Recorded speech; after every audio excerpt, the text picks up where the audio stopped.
सुप्रभात मेरे प्रिय विद्यार्थियों, आप सभी का हार्दिक स्वागत है कक्षा 7वीं के ई लर्निंग हिंदी के महाभारत की कक्षा में। तो विद्यार्थियों, हम लोग इंद्रप्रस्थ नामक पाठ को पढ़ रहे थे और हमने यहाँ पे देखा कि किस प्रकार विदुर से सलाह करके धृतराष्ट्र महाराज धृतराष्ट्र ने जो है विदुर के द्वारा द्रुपद राज के वहाँ से जो है माता कुंती सहित पांचों पांडवों को लिवाने भेजा। और पहले तो मतलब जो है महाराज द्रुपद को, उसके बाद फिर माता कुंती को, सभी को संदेह हुआ धृतराष्ट्र की नीयत पर, क्योंकि वो जानते हैं कि वो पुत्र प्रेम में अंधे हैं और यदि वो बुला रहे हैं तो ज़रूर कोई उद्देश्य होगा। पहले ही उनको मारने की कोशिश की जा चुकी है लाक्षागृह में, लेकिन बाद में फिर वे आते हैं, जब विदुर उनको विश्वास दिलाते हैं कि ऐसा कुछ नहीं होने वाला है तो वे आते हैं। आने के बाद जो है उनको धृतराष्ट्र कहते हैं कि मेरे पुत्रों के खून मतलब जो है मन से आप लोग तो वाकिफ़ हैं ही, तो आप लोगों से मेरी विनती है कि आप लोग कृपया यहाँ पर राज्य ना करें। आप लोग कहाँ करें राज्य? हस्तिनापुर में ना रहकर आप लोग जो हैं, पहले तो उन लोगों का हस्तिनापुर में बहुत अच्छे से स्वागत सत्कार हुआ, फिर कहा गया कि आप लोग हस्तिनापुर में राज्य ना करके एक काम करें, आप लोग जो है खांडवप्रस्थ, जो हमारी पुरानी राजधानी है, जो महाराज ययाति वगैरह के गौरव से गौरवान्वित है, लेकिन अभी वो भूमि थोड़ी बंजर हो गई है, वो अनयूज्ड है, आप लोग वहीं को उसी को मतलब गौरवान्वित करें, दोबारा से उसका वो खोया हुआ गौरव लौटाएं, वहीं से राज करें, वहीं रहें और उस नगरी को दोबारा बसाएं। तो इतिहास में भी आपका नाम जो है उस नगरी को बसाने के लिए सदैव अमर रहेगा। ठीक है, तो ये बातें हो रही हैं। इसके बाद हम लोग नया पोर्शन पढ़ते हैं, पेज नंबर 32। धृतराष्ट्र के मीठे वचन मानकर पांडव ने खांडवप्रस्थ के भग्नावशेषों पर, जो कि उस समय तक निर्जन वन बन चुका था, निपुण शिल्पकारों से एक नए नगर का निर्माण कराया।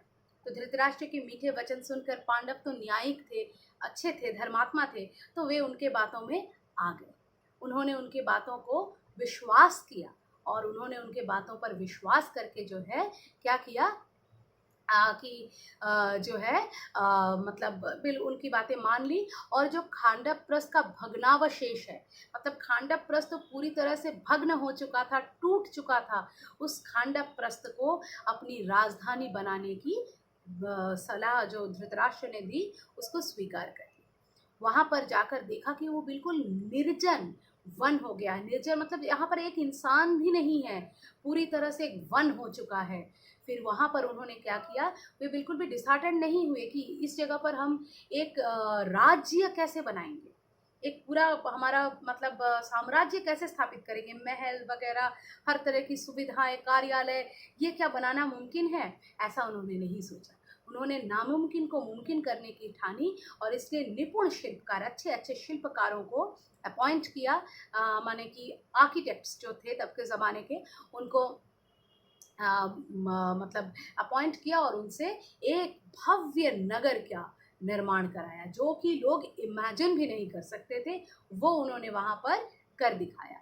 सुंदर भवन, अभेद्य दुर्गों आदि से सुशोभित उस नगर का नाम इंद्रप्रस्थ रखा गया। हम लोग इतने काफ़ी दिनों से हम लोग पाठ को पढ़ रहे हैं, पाठ का नाम इंद्रप्रस्थ है। आप लोग सोच रहे होंगे कि मैम अभी तक जो भी पढ़ा रही है इंद्रप्रस्थ का जिक्र क्यों नहीं हुआ है।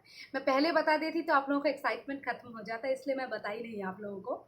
एक्चुअली इंद्रप्रस्थ, वो जो खांडवप्रस्थ था, उसी को इंद्रप्रस्थ करके उन्होंने नया नाम रखा।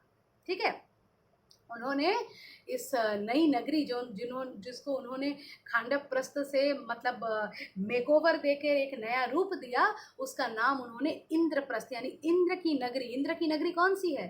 स्वर्ग है।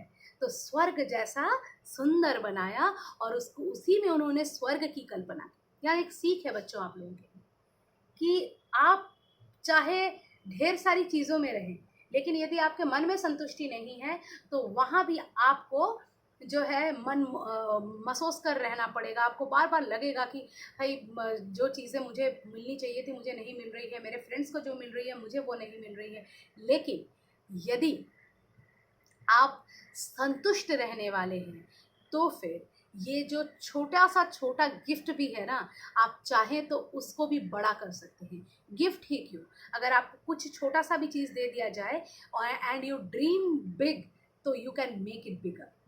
यही बात उन्होंने भी हमको समझाई यहाँ पर कि देखिए, उनके पास तो कुछ नहीं था, लेकिन फिर भी उन्होंने कुछ ना होते हुए भी जो मिला उसी में ऐसा बनाया कि आगे चलकर आप जानने वाले हैं कि इस पर भी दुर्योधन को जलन होने वाली है। बोलिए। तो इसीलिए उन्होंने इतना सुंदर बना। और देखिए, अभेद्य दुर्ग, दुर्ग यानी किला, ऐसा किला जिसको कोई भेद ना सके। अब देखिए, राज्य बना रहे हैं तो राज्य पर तो आक्रमण भी हो सकते हैं, तो उसके सिक्योरिटी का इंतजाम भी उनको करना पड़ेगा। इसलिए दुर्ग बनाए गए, किले बनाए गए। तब के ज़माने में सिक्योरिटी के लिए किले ही बनाए जाते थे। किले बनाए गए, कैसे बनाए गए, बिल्कुल अभेद्य, उनको भेदना नामुमकिन हो गया। ठीक है, बहुत सुंदर भवन बनाए और सबसे सुशोभित किया उसको, और उसका नाम इंद्रप्रस्थ रखा।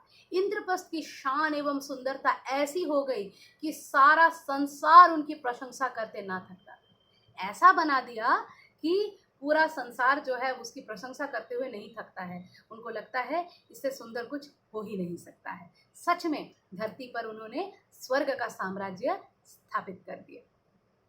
अपनी राजधानी में द्रौपदी और माता कुंती के साथ पांचों पांडव 23 वर्ष तक सुखपूर्वक जीवन बिताते हुए न्यायपूर्वक राज्य करते रहे। और अपनी सुंदर नगरी इंद्रप्रस्थ में माता कुंती अपनी पत्नी द्रौपदी के साथ पांचों पांडव बहुत सुखपूर्वक और न्यायपूर्वक एकदम अच्छे से लॉफुली जो है शासन चलाने लगे। कितने दिनों तक वे ऐसा कर पाए?